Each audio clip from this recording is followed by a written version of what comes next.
Hello students, last lecture में हमने discuss किया था general methods of preparation of carbonyl compound means aldehyde ketone.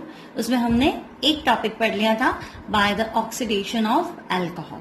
उसमें हमने अल्कोहल के हर तरह के ऑक्सीडेशन को स्टडी करा था, चाहे वो पीसीसी हो, चाहे पीडीसी हो, चाहे जोन्स रिएजेंट हो, कोलिन्स रिएजेंट हो, डीएमएसओ हो और NaOCl सोडियम हाइपोक्लोराइड।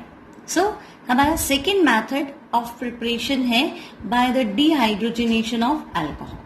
तो स्टूडेंट, डिहाइड्रोजनेशन, डी मतलब डिलीट करना, हाइड्रोजनेशन यानी हाइड्रोजन को डिलीट करना, तो एक तरह से ऑक्सीडेशन ही है ना। तो हमें क्या करना है, अल्कोहल की वेपर को कॉपर वायर पे पास करना है 300 डिग्री सेंटीग्रेड पे। तो अल्कोहल क्या शो करेगा, डिहाइड्रोजनेशन। अब इस रिएक्शन में एक तो CH बॉन्ड फ्यूजन होगा और दूसरा OH बॉन्ड फ्यूजन होगा और जो कंपाउंड बनेगा that is C double bond O। अब हम देखते हैं कि जब हम डिहाइड्रोजनेशन करते हैं means vapour of alcohol passed over copper है ना एट 300 डिग्री सेंटीग्रेड, तो जो 1 डिग्री अल्कोहल है वो डिहाइड्रोजनेशन से एल्डिहाइड बनाएगा, 2 डिग्री अल्कोहल कीटोन बनाएगा और 3 डिग्री अल्कोहल एल्कीन बनाएगा। यानी इस रिएक्शन से हम 1 डिग्री, 2 डिग्री और 3 डिग्री तीनों तरह के अल्कोहल को डिस्टिंग्विश कर सकते हैं।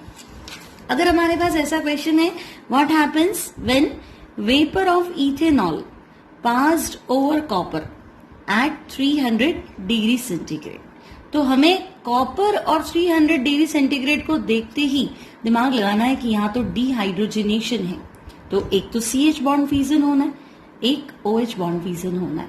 तो हमारा आंसर हो जाएगा CH3CHO यानी कि एसिटल्डिहाइड। Clear student? अगर आपसे कहा जाए कि vapour of benzyl alcohol passed over copper, benzyl means carbon next to benzene और अल्कोहल यानी OH ग्रुप, तो vapour of benzyl alcohol passed over copper at 300 degree centigrade, तो कॉपर और 300 मतलब डिहाइड्रोजनेशन, तो एक CH बॉन्ड फ्यूजन है, एक OH बॉन्ड फ्यूजन है और जो हमारा आंसर है दैट इज बेंजल्डिहाइड। बेंजीन पे CHO, दिस इज बेंजल्डिहाइड। तो हम क्या देख रहे हैं, 1 डिग्री अल्कोहल के डिहाइड्रोजनेशन से एल्डिहाइड्स बनते हैं। नाउ 2 डिग्री अल्कोहल, तो हमने ले लिया आइसोप्रोपाइल अल्कोहल यानी कि प्रोपेन टू ऑल। तो जब प्रोपेन टू ऑल की वेपर को कॉपर पे पास करेगी 300 डिग्री सेंटीग्रेड, तो एक बॉन्ड फ्यूजन तो होगा CH, एक बॉन्ड फ्यूजन होगा OH और जो हमारा आंसर है that is CH3, C double bond O CH3, यानी हम क्या देख रहे हैं, एसीटोन बनेगा। क्लियर? तो देखो स्टूडेंट्स, 1 डिग्री और 2 डिग्री में तो डिहाइड्रोजनेशन हो जाता है, लेकिन अगर हम 3 डिग्री अल्कोहल की बात करें तो वहां पे डिहाइड्रोजनेशन होता नहीं है क्योंकि यहाँ अल्फा हाइड्रोजन आपके पास नहीं है। आप अगर ध्यान से देखें तो OH जिस कार्बन से कनेक्टेड है दैट इज अल्फा कार्बन, तो यहाँ अगर मैं OH बॉन्ड फ्यूजन कर भी दूं तो यहाँ तो H नहीं है, तो यहाँ क्या होगा, तो हम यहाँ देखते हैं यहाँ डिहाइड्रेशन हो जाता है। तो आपको लर्न करना है when vapour of tertiary alcohol passed over copper at 300 degree centigrade, तो यहाँ डिहाइड्रोजनेशन नहीं है, यहाँ क्या है, डिहाइड्रेशन। तो ये बॉन्ड टूट जाएगा और ये बॉन्ड टूट जाएगा, तो वाटर एलिमिनेट हो जाएगा और हमारा जो आंसर है that is alkene 2 methyl propene और आइसोब्यूटाइलीन यानी कि एल्कीन। तो हम देख रहे हैं 1 डिग्री अल्कोहल का डिहाइड्रोजनेशन करते हैं तो एल्डिहाइड बनता है, 2 डिग्री के डिहाइड्रोजनेशन से कीटोन बनता है, लेकिन 3 डिग्री के डिहाइड्रेशन से एल्कीन बनता है, इसमें डिहाइड्रोजनेशन नहीं होता है। So this reaction is used to distinguish 1 degree, 2 degree and 3 degree alcohol. Next method है हमारा ओजोनोलाइसिस ऑफ एल्कीन। अब स्टूडेंट्स, ओजोनोलाइसिस यानी breaking with the help of ozone, और ब्रेकिंग किसका करना है, तो एल्कीन का ब्रेकिंग करना है with the help of ozone. और स्टूडेंट्स, ओजोन का जो स्ट्रक्चर है, ओजोन आपका इस तरह से होता है, O डबल बॉन्ड O और कोऑर्डिनेट बॉन्ड O। तो ये जो कोऑर्डिनेट बॉन्ड है इसको हमने लिख दिया, देखो यहाँ लोन पेयर डोनेट हुआ तो जिसको डोनेट किया वो नेगेटिव और जो डोनेट करता है वो पॉजिटिव। क्लियर? तो आपको नेगेटिव साइड मिल गई, पॉजिटिव साइड मिल गई। अब मान लो अगर ये बॉन्ड यहाँ टूट जाए तो ये आपका न्यूट्रल हो गया, क्योंकि अब ये बॉन्ड यहाँ टूटेगा तो ये नेगेटिव, तो नेगेटिव पॉजिटिव क्या हो गया, न्यूट्रल हो गया, और ये वाला साइड आपका हो गया पॉजिटिव। तो आपको दोनों हिस्से मिल गए, प्लस और माइनस। तो होगा क्या, तो हम देख रहे हैं ये एल्कीन। अब एल्कीन में मान लो C डबल बॉन्ड C यहाँ ब्रेक हो गया, तो ये कार्बन आपका नेगेटिव, ये कार्बन हो गया पॉजिटिव। इस पॉजिटिव पे ओजोन का नेगेटिव ऑक्सीजन अटैक करेगा और इस नेगेटिव पार्ट पे ये ओजोन का पॉजिटिव ऑक्सीजन अटैक करेगा। तो इस तरह की स्पीशीज जनरेट होगी, इसे बोलते हैं मोलोजोनॉइड। अब मोलोजोनॉइड जो है ये हाईली अनस्टेबल है। अब अनस्टेबल क्यों है, तो अब देखो 3 ऑक्सीजन एटम कंटिन्यूअसली बॉन्डेड है और यहाँ पे 2-2 लोन पेयर है। तो लोन पेयर रिपल्शन जो है वो इतना ज्यादा है कि ये बहुत ज्यादा अनस्टेबल हो जाता है।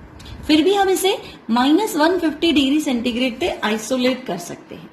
अब ये जो है मोलोजोनॉइड ओजोनॉइड में कन्वर्ट हो जाता है और इसका स्ट्रक्चर जो है वो इस तरह से है। एक ऑक्सीजन जो है ये इधर कार्बन के साथ शिफ्ट हो गया और ये कार्बन कार्बन बॉन्ड जो है ये ब्रेक हो गया, है ना, और ये ऑक्सीजन इन दोनों के बीच में यहाँ शिफ्ट हो गया। तो ये जो स्ट्रक्चर बना दिस इज ओजोनॉइड। अब ओजोनॉइड को जब हम हीट करते हैं जिंक और वाटर के साथ, तो आप देखो ये वाला हिस्सा इसका अलग हो जाता है और ये वाला हिस्सा अलग हो जाता है और जिंक जो है इससे अपना ऑक्साइड बना लेता है ZnO। तो ये बॉन्ड अलग हुआ तो ये आपका बन गया C डबल बॉन्ड O, ये वाला बॉन्ड अलग हुआ तो हो गया C डबल बॉन्ड O और जिंक के साथ ZnO। अब एक्चुअल में आपको लगेगा कि यहाँ वाटर का क्या यूज है, आपने जिंक लिया, तो ये रिडक्टिव ओजोनोलाइसिस है। एक्चुअल में क्या होता है, वाटर जो है इस ऑक्सीजन को एक्सेप्ट करके यहां से बनाता है H2O2, लेकिन आपको पता है H2O2 जो है ये ऑक्सीडाइजिंग एजेंट है। आपका जो एल्डिहाइड बनेगा ये उसको फर्दर ऑक्सीडाइज नहीं कर दे, इसलिए हम H2O2 के साथ वाटर के साथ जिंक को यूज करते हैं ताकि जो H2O2 बने उससे जिंक ऑक्सीडाइज हो जाए। तो जिंक ऑक्साइड और वाटर, तो लिखते टाइम हम ऐसे लिखते हैं ZnO, लेकिन एक्चुअल में बनता क्या है H2O2। अब स्टूडेंट्स ओजोनोलाइसिस जो है वो 2 टाइप्स का होता है। अगर आप रिड्यूसिंग एजेंट लाइक जिंक की प्रेजेंस में ओजोनोलाइसिस करते हैं then it is called reductive ozonolysis, और अगर आप ऑक्सीडाइजिंग एजेंट लाइक H2O2 से ऑक्सीडाइज करते हैं, ओजोनोलाइसिस करते हैं, तो इसे हम बोलते हैं ऑक्सीडेटिव ओजोनोलाइसिस। अब डिफरेंस क्या है, तो मान लो आपके पास एक सिंपल एल्कीन है, आपने इसकी रिएक्शन कराई ओजोन से, तो पहले हम इसका ओजोनॉइड बनाएंगे। ओजोनॉइड कैसे बनाएंगे, तो आपको पता है C डबल बॉन्ड C, ये ऑक्सीजन, ये C डबल बॉन्ड C ये ब्रेक हो जाएगा और यहाँ पे 3 ऑक्सीजन एटम मिलके ओजोनॉइड बनाएंगे लाइक दिस, ये आपका ओजोनॉइड। अब यहाँ पे भी सेम रहेगा, first step C double bond C break हो जाएगा और यहाँ ओजोनॉइड बनाना है आपको, तो ये C double bond C break करके यहाँ हमने ओजोनॉइड बना लिया, एक ऑक्सीजन ऊपर और 2 ऑक्सीजन बेस में। इस तरह से हट लाइक स्ट्रक्चर बन जाएगा ना, झोपड़ी जैसा है, एक ऑक्सीजन ऊपर है और 2 ऑक्सीजन बेस में। अब हमें क्या करना है, तो हमें देखना है कि इसके आगे के स्टेप में क्या गिवन है। लाइक आपको दिया है जिंक और वाटर, तो जिंक वाटर यानी दिस इज रिडक्टिव ओजोनोलाइसिस, है ना, taking place in reducing agent like zinc. तो होगा क्या, तो हम देखते हैं, देखो ये वाला पार्ट अलग हो जाएगा, तो ये आपका बन गया C double bond O like ketone, और ये वाला पार्ट अलग हो जाएगा, तो ये आपका क्या है aldehyde, C double bond O H यानी कि एल्डिहाइड। तो ये हमने लिख दिया C double bond O H, यहाँ पे आपके पास कार्बन है तो ये CH3, ठीक है। और ये ऑक्सीजन जो है मैंने आपको बताया था पहले H2O2 बनाएगा फिर ZnO बनेगा, तो ये है यहाँ पे Zn। लेकिन अगर आपको कंडीशन ये दी हुई है कि ओजोनोलाइसिस कर दो और यहाँ पे आपको जिंक दिया ही नहीं, यहाँ आपको दे दिया H2O2, तो आपको ध्यान रखना है दिस इज ऑक्सीडेटिव ओजोनोलाइसिस, मतलब यहाँ तो आपको कीटोन बनाना है। आपने कल भी पढ़ा था लास्ट लेक्चर में कि कीटोन का ऑक्सीडेशन थोड़ा डिफिकल्ट होता है, तो इसको तो हम कीटोन पे छोड़ देंगे, लेकिन ये वाला जो पार्ट अलग होगा, है ना, इसको अगर मैं मिथाइल ले लूं यहाँ पे, तो ये एसिटाल्डिहाइड H2O2 से फर्दर ऑक्सीडाइज्ड हो जाएगा और यहां आपका आंसर होगा एसिटिक एसिड। एल्डिहाइड के ऑक्सीडेशन से क्या बनेगा? Acetic acid. तो आपको ध्यान रखना है दो तरह का ओजोनोलाइसिस है, एक ऑक्सीडेटिव ओजोनोलाइसिस और दूसरा रिडक्टिव ओजोनोलाइसिस। अब स्टूडेंट्स हमारे पास कुछ एग्जाम्पल्स है, एग्जाम्पल्स ऑफ ओजोनोलाइसिस। अब हमें बार बार ओजोनॉइड नहीं बनाना है, हमें शॉर्ट ट्रिक देखनी है। हमें इतना क्लियर है कि एक तो होता है आरओ रिडक्टिव ओजोनोलाइसिस, एक होता है ओओ ऑक्सीडेटिव ओजोनोलाइसिस। अब मान लो आपके पास ये एल्कीन है और आपको दिया है ओजोन, मतलब पहले ओजोन से रिएक्शन कराओ, देन जिंक और वाटर से रिएक्शन कराओ। तो आपको क्या देखना है कि ये जो C डबल बॉन्ड C है इसे हमें ब्रेक करना है। अब इसको आपने ब्रेक कर दिया, एक ऑक्सीजन आपका इधर आएगा, एक ऑक्सीजन आपका इधर आएगा, और जो थर्ड ऑक्सीजन है वो डिसाइड करेगा। अगर जिंक है तो ZNO बन जाएगा और जिंक नहीं है तो आपका एल्डिहाइड फर्दर ऑक्सीडाइज्ड हो जाएगा। तो फिलहाल हमें क्या करना है, एक ऑक्सीजन यहां लगाना है, यानी हमारा कंपाउंड बन गया एसीटोन। सेकेंड ऑक्सीजन जो है वो आपको इधर लगाना है, यानी ये CH3 है, ये C डबल बॉन्ड O हो गया, तो हमारा कंपाउंड कुछ इस तरह से है, डबल बॉन्ड O। अब देखो यहाँ ये जो कार्बन है, यहाँ पे देखो एक वैलेंसी है, डबल बॉन्ड है, और यहाँ नहीं है मतलब यहाँ हाइड्रोजन है, तो ये आपका हाइड्रोजन हो गया। और थर्ड ऑक्सीजन कहाँ गया, तो हम कहेंगे zinc oxide. Clear? Similarly example 2, आपको ये कंपाउंड दिया है और आपको पूछा है कि इसका ओजोन आरओ रिडक्टिव ओजोनोलाइसिस, मतलब फर्स्ट स्टेप में आपको ओजोन से रिएक्ट करना है और सेकेंड स्टेप में आपको क्या करना है, जिंक और वाटर से रिएक्ट कराना है। तो हमें क्लियर है ये डबल बॉन्ड ब्रेक हो जाएगा ओजोनोलाइसिस में, ये भी डबल बॉन्ड ब्रेक हो जाएगा। अब देखो ये डबल बॉन्ड ब्रेक हुआ तो ये C और ये C डबल बॉन्ड O, यानी कि CH3 C double bond O, ये आपका हो गया एसिटाल्डिहाइड। अब आप देखिए ये कार्बन है, ये भी कार्बन है ना, यहाँ पे भी डबल बॉन्ड O आएगा, यहाँ पे भी क्या आएगा, डबल बॉन्ड O आएगा। तो हम देख रहे हैं अगेन जो सेकेंड प्रोडक्ट है वो दो कार्बन हो गए, double bond O double bond O, और बाकी वैलेंसी हाइड्रोजन से। तो ये कंपाउंड हो गया CHO सिंगल बॉन्ड CHO, यानी कि ग्लाइऑक्सल। अब थर्ड कंपाउंड हम क्या देख रहे हैं, ये कार्बन है C, इधर वापस ऑक्सीजन आएगा, डबल बॉन्ड O, और ये C, यानी कि आपका जो थर्ड प्रोडक्ट है दैट इज कीटोन। क्लियर? देखो CH3 हो गया, ये कार्बन हो गया और ये CH3 हो गया, डबल बॉन्ड बीच वाले से कनेक्ट होगा, यानी कि इस तरह से। Clear students? नेक्स्ट आपको इस तरह से साइक्लोहेक्साडाइईन दिया है, आरओ मतलब रिडक्टिव ओजोनोलाइसिस। अब ट्रिक क्या था, डबल बॉन्ड हमें ब्रेक करना है, और डबल बॉन्ड जहां ब्रेक हो रहा है यहाँ पे O आएगा, यहाँ पे भी O आ जाएगा, यहाँ पे भी O और यहाँ पे भी O। क्लियर? अब दो डबल बॉन्ड है तो मोल्स जो है वो डबल खर्च होंगे, तो हमें यहाँ बैलेंस नहीं करना है, हमें सीधा आंसर बताना है।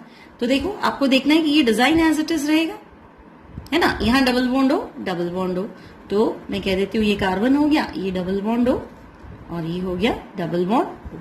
आपको फोर्थ वैलेंसी लगानी है तो आप हाइड्रोजन से। अब यहाँ पे भी ये देखो ये कार्बन है, ये कार्बन है और ये कार्बन है, और दोनों तरफ डबल बॉन्ड हो, यानी सेम स्ट्रक्चर है, तो ये हो गया ट्वाइस। क्लियर? नेक्स्ट आपको दिया है बेंजीन। अब बेंजीन का ओजोनोलाइसिस एक्सट्रीम कंडीशंस में होता है। नॉर्मली ऐसा नहीं कि आपने बेंजीन को ओजोन से हीट कर दिया ओजोनोलाइसिस हुआ, लेकिन ऐसा भी नहीं है कि पॉसिबल नहीं है। एक्सट्रीम कंडीशंस में बेंजीन ओजोनोलाइसिस के अंदर शो कर सकता है ओजोनोलाइसिस को। अब करना क्या है, तो हमें क्लियर है ये डबल बॉन्ड ब्रेक करना है, ये भी डबल बॉन्ड ब्रेक करना है, और ये भी। तो सिमेट्रिक है, देखो ये आपके पास कार्बन है, ये भी कार्बन है। अब यहाँ डबल बॉन्ड हो, यहाँ पे भी डबल बॉन्ड हो, तो हम कहेंगे कार्बन डबल बॉन्ड हो, कार्बन डबल बॉन्ड हो, और बेंजीन पे ईच कार्बन है हाइड्रोजन, यानी आपके पास ग्लाइऑक्सिल बन गया, CHO सिंगल बॉन्ड CHO। अब आप देखो ये वाला साइड हो गया, ये वाला साइड देखिए, तो यहाँ पे भी यही है, यहाँ डबल बॉन्ड हो आएगा, यहाँ पे भी डबल बॉन्ड हो आएगा, मतलब सेम कंपाउंड बनेगा 3 बार, तो 3 मॉलिक्यूल्स ऑफ ग्लाइऑक्सिल। तो आपसे डायरेक्ट पूछा जा सकता है what is the ozonolysis product of benzene, तो आपको ध्यान रखना है 3 मोल्स ऑफ ग्लाइऑक्सिल, इथेन डाइअल। अब नेक्स्ट एग्जांपल आपके पास एलीन से, कंटिन्यूअस, दो कंटिन्यूअस डबल बॉन्ड को हम बोलते हैं एलीन्स। अब आपको क्या करना है, इसका भी ओजोनोलाइसिस करना है ना। कॉन्सेप्ट हमारा क्लियर है, जहां से डबल बॉन्ड है वहां से ब्रेक कर देंगे, एक ओ इधर आ जाएगा, एक ओ इधर आ जाएगा। सिमिलरली यहां से भी ब्रेक कर देंगे, तो एक ऑक्सीजन इधर, एक ऑक्सीजन इधर। तो आपको क्या करना है, डिजाइन इसका सेम रखना है ना, मतलब कार्बन एटम जो है वो सेम रखने हैं, यानी ये इस तरह का कंपाउंड है। और हमें सिर्फ यहाँ पे क्या करना है, डबल बॉन्ड ओ प्लस ये सी है, इधर भी डबल बॉन्ड हो था, इधर भी डबल बॉन्ड हो, मतलब CO2। और नेक्स्ट क्या है, तो हम देख रहे हैं ये एसीटोन है, देखो CH3, C डबल बॉन्ड हो, CH3। तो आपका जो आंसर है वो इस तरह से ये। Clear students? अब आपके पास है ऑक्सीडेटिव ओजोनोलाइसिस। अब ऑक्सीडेटिव ओजोनोलाइसिस मतलब आपके पास जिंक नहीं है, तो अगर आपके पास प्रोडक्ट एल्डिहाइड बना तो हम उसे ऑक्सीडाइज कर देंगे। तो ओजोनोलाइसिस मतलब यहां से ब्रेक हो जाएगा, ऑक्सीजन इधर, ऑक्सीजन इधर। अब आपको पता है कीटोन का ऑक्सीडेशन डिफिकल्ट होता है, एटलीस्ट ओजोन से तो नहीं हो पाएगा, तो ये डबल बॉन्ड ओ। और हाइड्रोजन परऑक्साइड ये एल्डिहाइड को फिर भी रिड्यूस ऑक्सीडाइज कर देगा, तो हम कहेंगे पहले तो यहाँ O आएगा, लेकिन एक ऑक्सीजन और है आपके पास ओजोन का, तो ये फर्दर ऑक्सीडाइज्ड हो जाएगा, तो आपका आंसर हो जाएगा एसिटिक एसिड। नेक्स्ट ये कंपाउंड है आपके पास मिथाइल साइक्लोहेक्सीन। कॉन्सेप्ट क्या है, यहां से आप इसे ब्रेक कर दो। अब जैसे ही आप इसको यहां से ब्रेक कर दोगे तो आप देखो इसका जो स्ट्रक्चर है ये एज इट इज है ना। टोटल कार्बन 6 थे, यहां एक आपके पास मिथाइल और है, तो ये मैंने लिख दिया मिथाइल। अब आपके पास ये जो डबल बॉन्ड है, यहां मुझे क्या करना है, डबल बॉन्ड और तो ये कीटोन हो गया। और यहां जो कार्बन है यह बनेगा एल्डिहाइड, लेकिन ऑक्सीडेटिव ओजोनोलाइसिस है, तो यहां बनेगा CHO, फिर से ऑक्सीडाइज हो जाएगा COOH। तो स्टूडेंट्स आपको ये बहुत ध्यान रखना है, जिंक है या जिंक ना है, दोनों ही कंडीशन में प्रोडक्ट चेंज हो जाता है। नेक्स्ट सिंपल सा एग्जांपल है, आपको इस तरह का एल्कीन दिया है, 2 ब्यूटीन, आई थिंक 1 2 3 4 ना, 2 ब्यूटीन, और आपको इसको ओजोनोलाइसिस करना है। आपको पता है यहां से ब्रेक हो जाएगा, जिंक नहीं है, तो ये जो एल्डिहाइड बनेगा ये फर्दर ऑक्सीडाइज्ड हो जाएगा, तो ये हो गया एसिटिक एसिड, और दूसरा वाला भी ऑक्सीडाइज हो जाएगा एसिटिक एसिड। अब कुछ एनसीईआरटी प्रॉब्लम्स है ओजोनोलाइसिस से रिलेटेड। आई होप अब आपको अच्छे से ओजोनोलाइसिस क्लियर हो गया। मान लो ये कंपाउंड है, इसका नाम है मिथाइलिडीन साइक्लोहेक्सेन। आपको दिया है देखो ओजोन, जिंक H2O मतलब रिडक्टिव ओजोनोलाइसिस। अब हमारा कॉन्सेप्ट क्लियर है कि हमें ये डबल बॉन्ड ब्रेक करना है। अब यहाँ कीटोन हो गया, तो कीटोन है, और साइक्लोहेक्सेन नॉन बोलेंगे हम इसे, और ये है CH2O यानी कि फॉर्मल्डिहाइड, और थर्ड जो है वो जिंक ऑक्साइड बन जाएगा साथ में, वो भी हम लिख देते हैं ZnO। नाउ नेक्स्ट जो कंपाउंड है इसका नाम है साइक्लोहेक्साइलिडीन साइक्लोहेक्सेन। क्लियर, दोनों साइक्लोहेक्सेन जो डबल बॉन्ड के थ्रू बॉन्डेड है। अब कॉन्सेप्ट हमारा क्लियर है कि यहां से हमें ब्रेक करना है, एक ऑक्सीजन इधर जाता है, एक ऑक्सीजन इधर जाता है, एक ऑक्सीजन जिंक के पास चला जाता है क्योंकि जिंक है। क्लियर, तो दोनों प्रोडक्ट सेम है, तो आंसर हो जाएगा साइक्लोहेक्सेन। अब एक बहुत अच्छा क्वेश्चन है कि आपके पास एक एल्कीन है जिसका फॉर्मूला है C7H12, ठीक है, और आपको क्या करना है, इस एल्कीन को आइडेंटिफाई करना है और इसका जो ओजोनोलाइसिस करेंगे, है ना, ओजोनोलाइसिस करने के बाद जो प्रोडक्ट है वो ये है इस तरह से। और स्टूडेंट्स यहाँ दिया है Me2S मतलब डाइमिथाइल सल्फाइड। तो आपको पता है जो एक्स्ट्रा ऑक्सीजन होगा, थर्ड ऑक्सीजन, वो इसे कन्वर्ट कर देगा डाइमिथाइल सल्फोक्साइड, है ना, यानी आपके पास डाइमिथाइल सल्फाइड तो है ही। आप चेक करो ये क्यों दिया हुआ होगा, यानी ओजोन का जो थर्ड ऑक्सीजन आएगा, हमें पता नहीं चल रहा ये RO है कि OO है ना, रिडक्टिव ओजोनोलाइसिस है कि ऑक्सीडेटिव ओजोनोलाइसिस है, तीसरे ऑक्सीजन का हम क्या करेंगे, तो इसका मतलब ये क्या करेगा, ये खुद ऑक्सीडाइज हो जाएगा, इसीलिए इसको लिया है, और ये क्या बनाएगा, डाइमिथाइल सल्फोक्साइड DMSO। अब स्टूडेंट्स हम आइडेंटिफाई कैसे करेंगे, तो हमारा कॉन्सेप्ट क्लियर था कि ओजोनोलाइसिस में एल्कीन होता है, उसका डबल बॉन्ड ब्रेक होता है और ऑक्सीजन लग जाता है। तो ऐसा एल्कीन होगा जो यहां से और यहां से जो आपका डबल बॉन्ड है इसको ब्रेक कर दो। ये तो एल्कीन से ओजोन से है और बाकी जो दोनों कार्बन है इनको कनेक्ट कर दो। अब देखो आप कार्बन कैसे कनेक्ट करोगे, कार्बन नंबर 1 2 3 4 5 एंड 6, मतलब 6 कार्बन तो आपके क्लोज है, यानी आपके पास जो एल्कीन है that is like this cyclohexane. और अभी आपका एक कार्बन बाकी है, देखो ये कार्बन नंबर 1 है तो इसको मैं लिख देती हूँ 1। अब 1 2 3 4 5 और ये हो गया आपका 6 है ना, 1 2 3 4 5 और 6। और जो 1 नंबर कार्बन है इसके पास आपके पास क्या था, मिथाइल, तो इसे हम लिख देते मिथाइल। और 1 और 6 के बीच में आपके पास डबल बॉन्ड है तो ये डबल बॉन्ड। अब आप इसका ओजोनोलाइसिस करो तो आपको सेम आंसर मिलेगा। अगर सेम आंसर मिलता है दैट मीन्स ये आपका आइडेंटिफिकेशन हो गया कि इस कंपाउंड का एल्कीन ये है। क्लियर स्टूडेंट्स, आप क्या करेंगे, जो भी आपको प्रोडक्ट दे रखा है उसमें आपको पता है ओजोनोलाइसिस होता है तब ऑक्सीजन आता है ना। आपने देखो ऊपर वाला एग्जांपल भी देखा, डबल बॉन्ड टूटा वहां पे ऑक्सीजन आया, तो अब आप उल्टा चल लो, ऑक्सीजन हटा दो और उन दोनों ऑक्सीजन वाले कार्बन की साइड को डबल बॉन्ड के थ्रू कनेक्ट कर दो। अभी थोड़ा क्लोज कंपाउंड है ना, साइक्लिक कंपाउंड है, तो ये इस तरह से। अब आपके पास इस कार्बन को 1 मान लो और लास्ट वाले को 6 मान लो, तो ये आपका 1 हो गया, ये 6 हो गया, और 1 वाले के पास मिथाइल था तो ये मिथाइल है। क्लियर स्टूडेंट्स, मान लो आपके पास एक और एग्जाम्पल ले लेते हैं। आपको दिया है कि एक एल्कीन है और जब हम उस एल्कीन का रिडक्टिव ओजोनोलाइसिस करते हैं तो हमारा जो आंसर है 2 मॉलिक्यूल्स ऑफ एसिटाल्डिहाइड है। अब आपको एल्कीन को आइडेंटिफाई करना है। अब आप क्या करेंगे, 2 मॉलिक्यूल्स ऑफ एसिटाल्डिहाइड, मतलब जो प्रोडक्ट है उसको हम लिख देते हैं इस तरह से, 2 मॉलिक्यूल्स ऑफ एसिटाल्डिहाइड। मैंने कीटोन लिख दिया, सॉरी, इसको मैं H कर देती हूँ, 2 मॉलिक्यूल्स ऑफ एसिटाल्डिहाइड। अब हम एल्कीन कैसे आइडेंटिफाई करेंगे, तो आपको पता है जब ओजोनोलाइसिस हुआ तब ऑक्सीजन आया, हमें ओजोनोलाइसिस नहीं करना है, एल्कीन बनाना है, तो हम ये दोनों ऑक्सीजन हटा दें। अब दोनों ऑक्सीजन हटा के और इन कार्बन को आप कनेक्ट कर दो, तो देखो आपको इस तरह का स्ट्रक्चर मिलेगा, C डबल बॉन्ड C, इधर है मिथाइल, इधर H, और इधर भी है मिथाइल और इधर है H। आप इसका ओजोनोलाइसिस कर लो तो आपको क्या करना है, डबल बॉन्ड ब्रेक करना है, इधर O, तीसरा ऑक्सीजन जिंक के पास, तो आपका आंसर वापस ये हो जाएगा। क्लियर स्टूडेंट्स, आई होप आपको ओजोनोलाइसिस वाला टॉपिक क्लियर हो गया होगा। अब कुछ कंपटीशन लेवल की प्रॉब्लम्स हम देख रहे हैं, problems based on ozonolysis of alkene. First देखो आपको इस तरह का स्ट्रक्चर दे रखा है और एक तरफ है ओजोन, फर्स्ट स्टेप में ओजोनॉइड बनाना है, और सेकंड है डाइमिथाइल सल्फाइड, मतलब ये भी आरओ है, रिडक्टिव ओजोनोलाइसिस।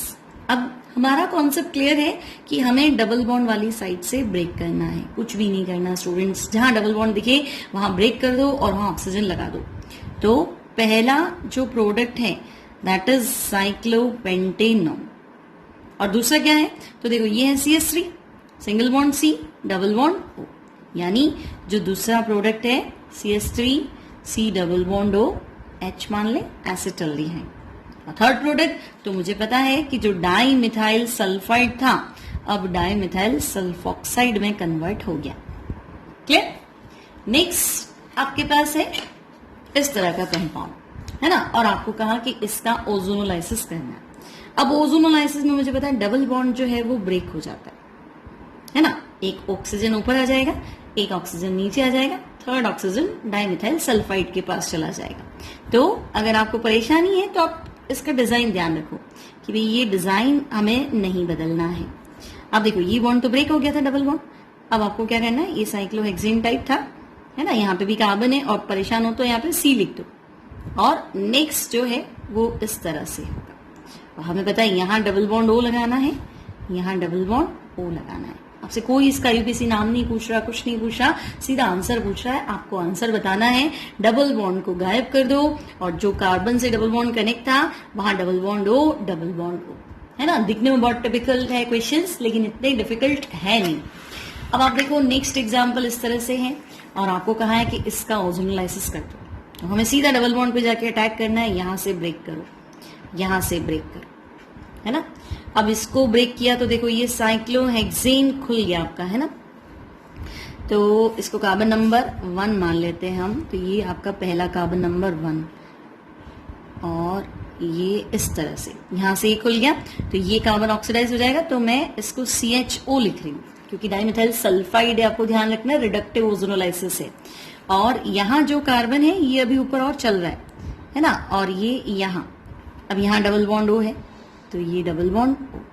अब ये जो कार्बन है ये भी ऑक्सीडाइज होगा, लेकिन हमें पता है एल्डिहाइड ही जाएगा तो इसको मैंने लिख दिया CH।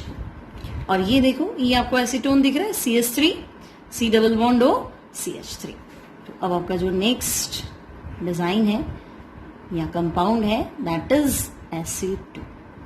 तो स्टूडेंट्स ये है हमारी ओजोनोलाइसिस से रिलेटेड कुछ प्रॉब्लम्स। बच्चों को थोड़ा सा डिफिकल्ट लगता है कि पढ़ाने में तो बहुत इजी है कि ओजोनोलाइसिस पहले ओजोनॉइड बनाया फिर कंपाउंड बनाया, लेकिन इसे देख के कुछ बच्चे घबरा जाते हैं। आई होप आपको आज का लेक्चर अच्छा लगा होगा और ओजोनोलाइसिस आपको अच्छे से समझ में आया होगा।